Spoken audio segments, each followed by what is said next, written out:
Hi, I wanted to talk to you about first impressions because I've been pondering how much of a first impression is about the other person and how much of the first impression is actually something to do with me and my judgments and my conditioning.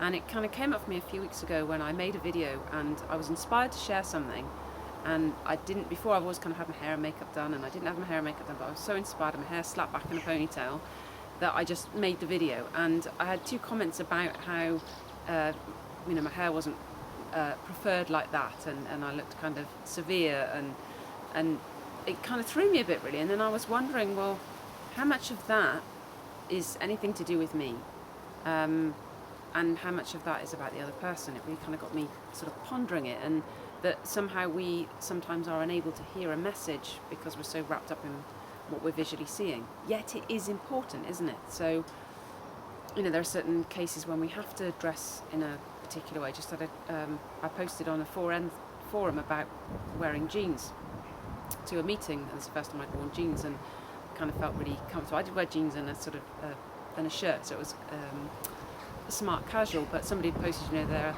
they're a solicitor or lawyer, so obviously have to wear a suit or the desired clobber in court, and that's totally fair enough. So there's those places, aren't there, where we have to kind of wear that thing, and then other places where we don't, but we kind of comply. And then somebody said we should just wear what you're comfortable in, and that for me, I'm comfortable in most things. I like kind of dressing casually. I like dressing up, but then it's sort of situation dependent, isn't it? So how would I feel if I wore a ball gown to a meeting? I think I'd probably feel pretty damn uncomfortable. But then again, is that about me? This is what I've been pondering.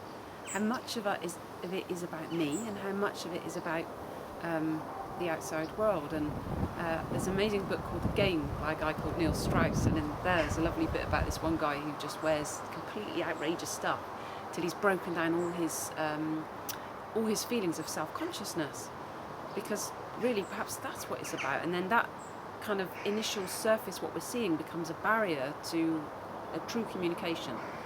So yeah, just something to ponder. How much of your first impression is about the other person, how much of it actually is about you?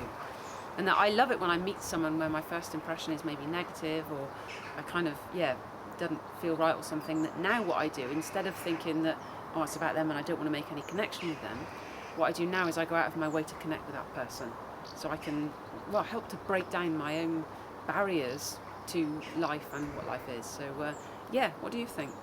Is it about us? Is it about them? Is it a mixture of both? It's fascinating, isn't it? Because I think that, I don't know about you, but for me initially, I always kind of would think it was about the other person. A few years ago, I would have always thought it was the other person. So, but now I'm realising, hey, I think probably most of it is, in fact, if not all of it, is me. So it's an interesting one. So yeah, have a play around with that. If someone challenges you and your first impression is negative, try and see what else is there. Because it's quite cool when you realise that. I remember going somewhere, and this lady came across as really offish. It was in a group, and this lady was really offish, and there were several people that I knew there, and we all kind of found this woman quite offish. So I deliberately went out of my way to make a connection with this lady, and what I discovered was actually she was really quite shy and feeling quite uncomfortable, and to get involved in the group. So isn't that interesting? So yeah, fascinating stuff. So go and have a play around with it and check out and listen to your first impressions, and see what you discover. Thanks a lot. This is Wendy Harrington.